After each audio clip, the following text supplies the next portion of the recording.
after my father's sudden death from an unexpected illness, leaving a crushing $2 million debt behind. My mother and brother, Tom, decided to handle his inheritance without consulting me. I was left to bear the financial burden, which sparked intense frustration. But a part of me couldn't help but feel an inner satisfaction, knowing they'd soon face their own struggles.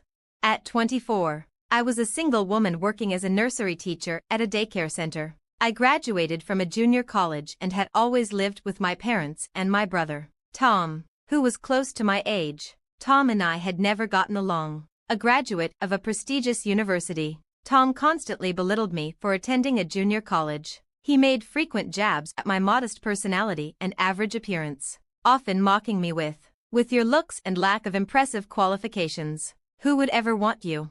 In reality, I did have a boyfriend, but I kept it a secret, fearing Tom's mockery. Though his words used to sting, I had long since moved past them. I took great pride in my work with children, finding joy in my role as a nursery teacher. Tom's insults no longer had the power to hurt me.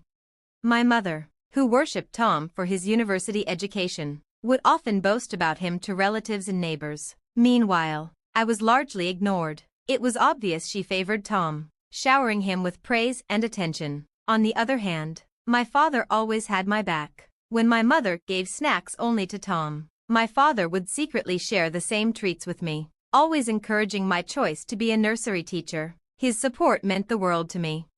My father was the CEO of a small company, and Tom also worked there. Unfortunately, the company had been struggling financially, despite my father's tireless efforts to cut costs, including working late into the night. Tom was indifferent to the situation. "I can't work for a company run by someone who's so incompetent," Tom remarked before quitting to pursue another job.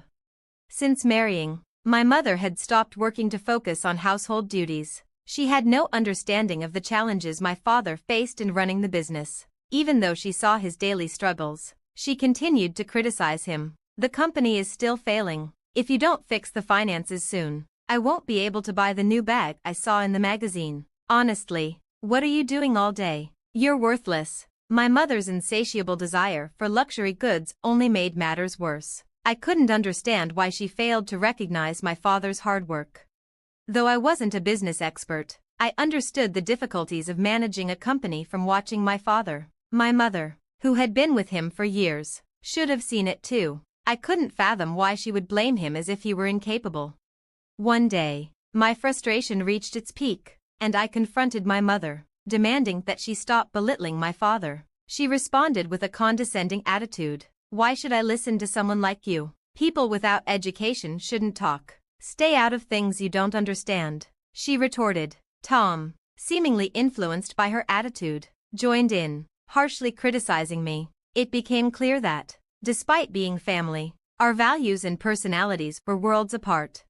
"Nancy, don't let their words get to you. Your education doesn't define you. Take pride in being a nursery teacher. That's what matters," my father said. His words gave me strength and reassurance. Even though part of me wanted to confront Tom and felt overshadowed by him, my father's support made me feel invincible. As long as he was by my side, I knew I could face anything.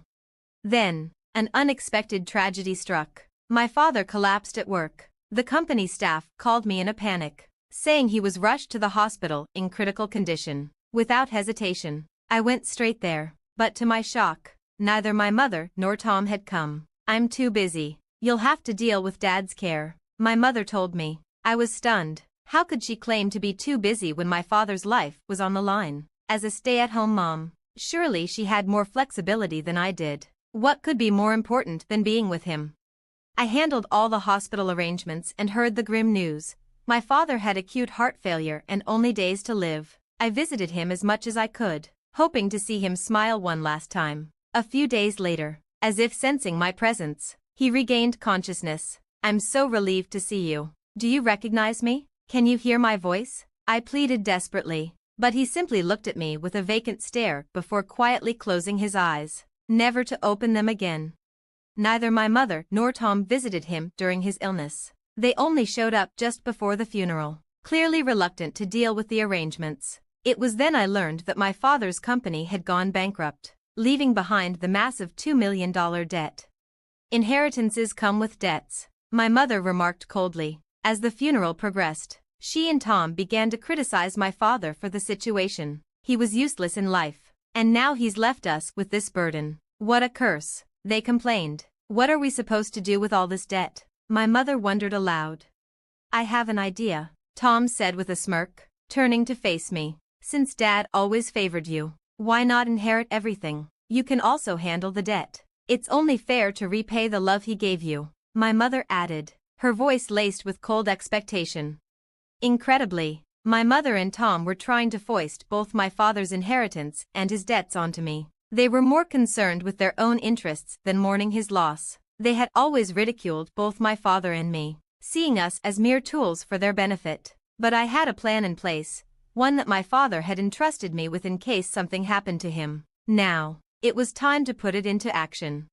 I decided to keep my true intentions hidden and pretended to agree to their demands, all the while secretly preparing to execute my plan. All right, I'll take on everything, including the debt, I said. My calm acquiescence surprised both my mother and Tom, considering I was saddled with a $2 million debt, which they probably assumed I'd fight more. But their sense of satisfaction at shifting that burden onto me seemed to outweigh any shock. Their expressions were a mix of triumph and disdain. So, you're really going to pay off all this debt? Well, I guess we should be grateful. Though, I don't quite understand why you'd choose this path. You really are quite naive. But I suppose that comes with your limited education, Tom remarked. In the end, my mother and Tom relinquished their claims to my father's estate, and with no other relatives to contest it, I became the sole beneficiary. After my father's passing, I moved out of the house I no longer wanted to be in and embarked on a new chapter of my life. It was during this time that I quietly set my plan into action. A few months after my father's death, I had an unexpected encounter. What is this? Tom, who I hadn't seen in a while, appeared, furious. His face turned crimson, and it seemed like he was ready to explode. His anger was likely stirred by seeing me stepping out of a mansion that could only be described as grand. How is it that Nancy, who supposedly inherited a mountain of debt and has such a low status, is living in a place like this? He must have wondered, and it was the question both he and my mother were about to ask. Seeing you both so stunned, what a surprise after all this time. I'm glad to see you're doing well, I responded. Who do you think you are, making jokes like that with no education? I want some answers, Tom snapped. This is where I live. Is it really so shocking to see me leaving my own house? I answered calmly. Tom's anger seemed to escalate as he stepped toward me, but as a nursery teacher used to lifting children every day, I had more strength than he expected. Tom, who avoided physical exertion, was no match for me. I easily overpowered him, and soon enough, he was on the ground, utterly stunned. My mother rushed to his side, and I smiled before explaining. The reason I'm living here is because of the decision you two made to forego Dad's inheritance. Before he passed, my father had been carefully building wealth through real estate to secure our future. Despite the company's debts, the value of the properties rose sharply. After inheriting the estate, I sold them at the right time. And even after paying inheritance taxes, I ended up with more than $5 million in profit. My father foresaw this rise in value, which is why I took on the inheritance, even with the debt. Instead of immediately using the proceeds to settle the $2 million, I ensured the employees of his company were compensated fairly. Plus, I received a $3 million life insurance payout. The amount was truly substantial. Wait a minute. Life insurance usually goes to the spouse, right? My mother interrupted. It seems Dad changed the beneficiary to me, I explained. He had told me this before his death. He was deeply troubled by your harsh words and reckless spending. He trusted me to manage the life insurance to ensure it was used wisely. I've always had a dream of helping children in need. With the funds from my father's estate and the life insurance payout, I built a home more like a mansion, and while still working as a nursery teacher, I'm also using the real estate skills I learned from my father to grow my wealth. After explaining everything, my mother and Tom were seething with anger, shouting in outrage. This is ridiculous. Why didn't you tell us about this earlier? If we'd known about the real estate, we never would have let you inherit it, they screamed. I stood firm, replying, Dad knew exactly how you'd react, which is why he kept it a secret. I didn't think you'd prove him right, but here we are. What are you talking about? We still deserve our share of the inheritance. We're entitled to it, Tom demanded. I was taken aback by my mother's bold demand for a portion of the inheritance. It was clear that money brought out the worst in people. My mother and Tom were revealing their true nature, greedy and arrogant, just as I had always known. You gave up that right when you renounced the inheritance. There's no going back. I won't hand over the fruits of my father's hard work to those driven by greed. The uneducated fool won't stop whining. Stop your sniveling and hand it over now, Tom shouted. Despite their unreasonable demands, I called security to have them removed. They left quietly, escorted out of the property.